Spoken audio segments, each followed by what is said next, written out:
Geçen günü bir Nexia mага аябай арызданды да 150 сомго ушул Nexia'мды жуудум дейт. Аябай көп кетет экен дейт. Мен айттым, таксир 150 сомго жуулбайт. Мен ушу аутбегимди канча кир болсо деле 80 сом менен бүтөм. Десем ишенбей койду да. Эгер таксир көрүп атсаңыз, мен сизге көргөзүп берейин. Азыр 80 сом менен кандай жуулат, кантип жууш керек. Өзүм мен мойкада иштегем, анан андай мындай деп мен айттым, мен билбейм, беркинде мойкада иштесең, анда көп кетирип жууп көмүп калгансың да. Буларда деген 80 сом менен жуулат деп экөөбүз талашып кеттик. Анда эмесе мынакей 80 сом бар. Эгер акчаңыздарды майдалата турган болсоңуздар, магазинге кирип, банктан которуп, акчалай обналичка кылып, майдалатып алсаңыздар болот. Эң биринчиси туугандар 20 сомду салып алсаңыздар, биринчи пена чачарда. Мындай жаңы акчаларды кээде албай кыйнайт да. Бираз бырыштырып койсоңуздар тартып кетет. Тыйын деле ала берет бул. 3 сомдук, 5 сомдук ала берет, 10 сомдук. 20 сомго пена чачып алабыз. Биринчи туугандар баспастан мурун бир сырада кантип экономдоп жуушты үйрөтүп коеюнчу мен силерге. Кээ бирлер бул жанында пена деп жазып турат.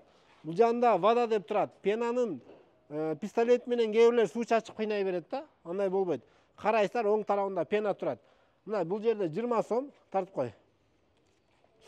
Муну кармап аласыздар да, базып сразу эле уже пенаны чачып баштайсыздар. Пенаны базып, анан пистолетке барганча силердин акчаңар канча кетип калып атат да. Колго кармап алыңыздар. Суунукун деле. Ошондо бир канча секундту дагы экономдойсуздар. Негизи 20 сом менен жеңил машина кенен пена чачып бүтүш керек да.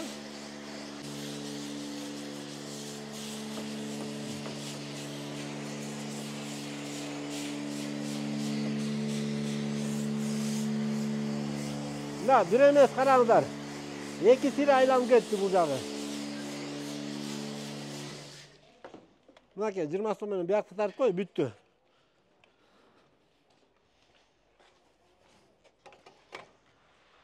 Эми щетка менен кааласаңыздар, кузовту кааласаңыздар дөңгөлөктү жышып аласыздар. Бамперлерди аябай кир боло турган болсо, эшиктердин астында ылайларды дагы жууп алсаңыздар, экономный боло баштайт суу чачканда. Мындай жаңы машиналарды туугандар кузовту жуубай эле коюңуздар. Анткени краскаларды, лактарды чийип салышы мүмкүн. Бампер, диска, покрышкаларды ушундай жышып кое бересиздер щетка менен. Мындай порогторду дагы жууп коесуздар щетка менен.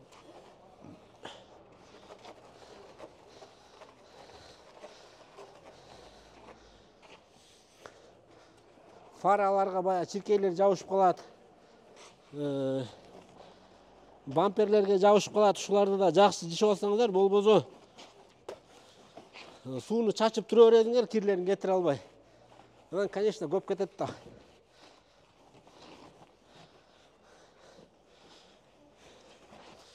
Самомойкада жууганды эле үйрөнүп алыш керек, туугандар. Көп ким жууганды билбейт. Мына камерадан карап турабыз да. Мындай каталары көп да, анан кийин ким жаман, баягы мойка жаман боло берет да.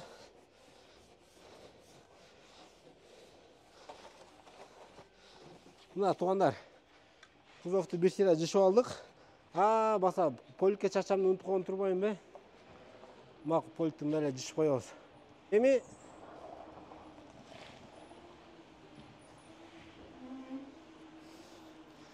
Эми туугандар 50 сом салам. Жана 20 сом салдым, пенага эми.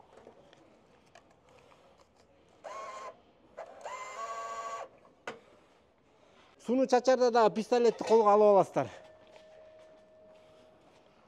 Колго алып туруп, мына эми кетти.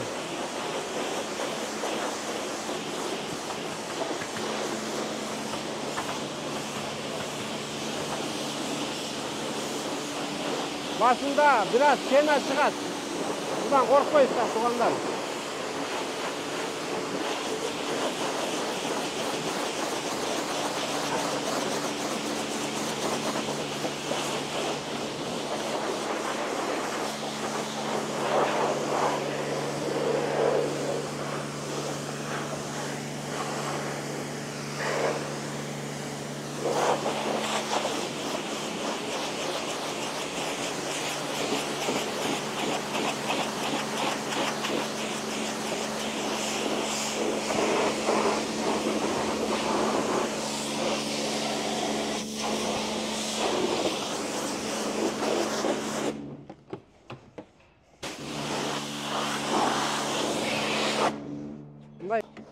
50 сом менен мен порогторду эшиктин ушундагы чачып кетсем мен.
Кейбірлер айтады, мұрда арзан болчу анан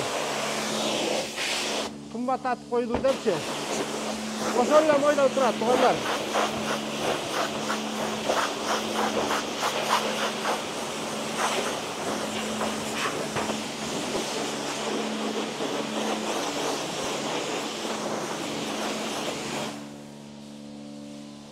Мынакей туугандар, 50 сом менен кенен жууп керек болсо порогторунан бери чачып өзүңүздөр көрдүңүздөр. Крыланын иштерине чейин жууп койдук да. Бул жерде болгону мындай жууганды ныгын билиш керек. Анан өзүңөр чала була жууп алып эле көп акча кетет экен деп жамандай өрбөңүздөр.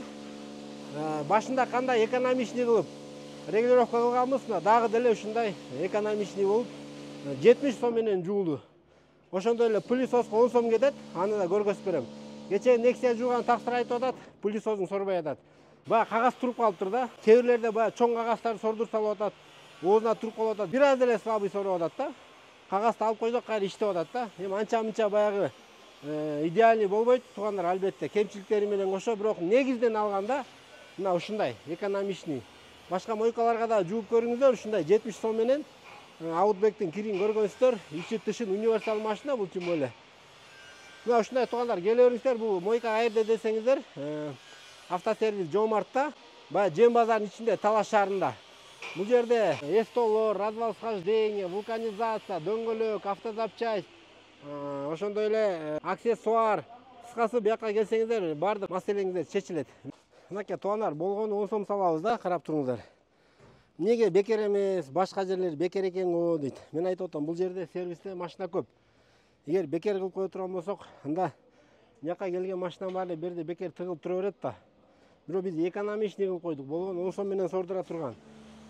10 сомду кымбат дебеңиздер. Бул жака 10 сом кылганы менен биз бул жакта мойканын баасын арзан кылдык да.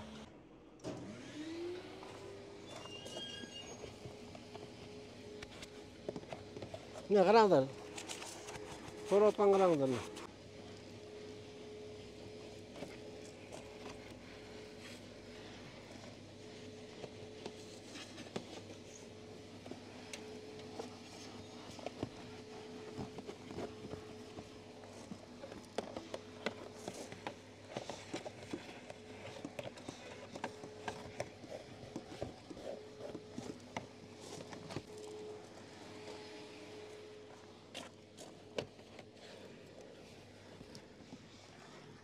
Бул пылесоско только 10 сом саласыздар.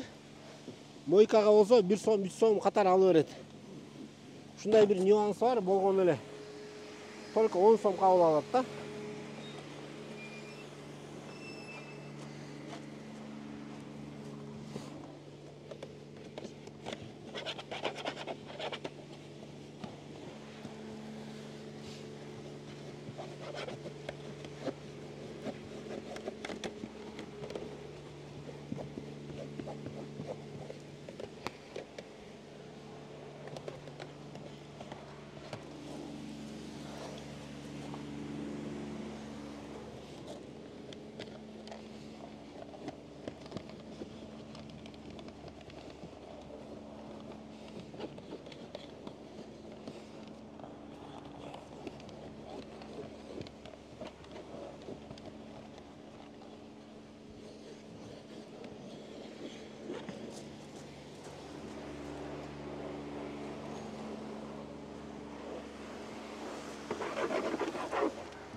Мынакей туугандар. 10 сом эми бүттү. Бардык жагын сордуруп жетчи алдым да. Кээ бирлер баягы өздөрү жай кыймылдайт. 10 сом салып койсо, баягы бекер пылесостой жүрө берет, нары бери айланып кенебей. Ана антса анда 10 сом жетпей калат. Кыскасы туугандар, силерге обзор кылып бердим. Биздин мойкада канча сом менен машина жууса болот. Эгер чын эле сизге 70 сом, 80 сом жетпей атса, анда күнөө мойкада эмес. Күнөө анда өзүңүздө, же кыймылыңыз жакшы эмес, же болбосо жууганды билбейсиз. Ушундай туугандар, видео лайк басып коесуз. Өткөн дөңгөлөк карайткычты алып элем, аябай сонун буюм экен туугандар. Көпкө жетет экен. Эминде бир 10 чакты жол жуудум окшойм. Мындан чачып койсоңуздар кап-кара болуп калат. Муну самындай менен карайсам деп убанып отуруп элем да чачып коюштар болду. Бул дөңгөлөк карайткырбада туугандар, машинанын көркүнө чыкпайт. Жакшы кийим кийип турган бут кийимди кир кылып кийсе кандай болот? Ошондой болуп машинаны жууганда деле көркү чыкпай калат.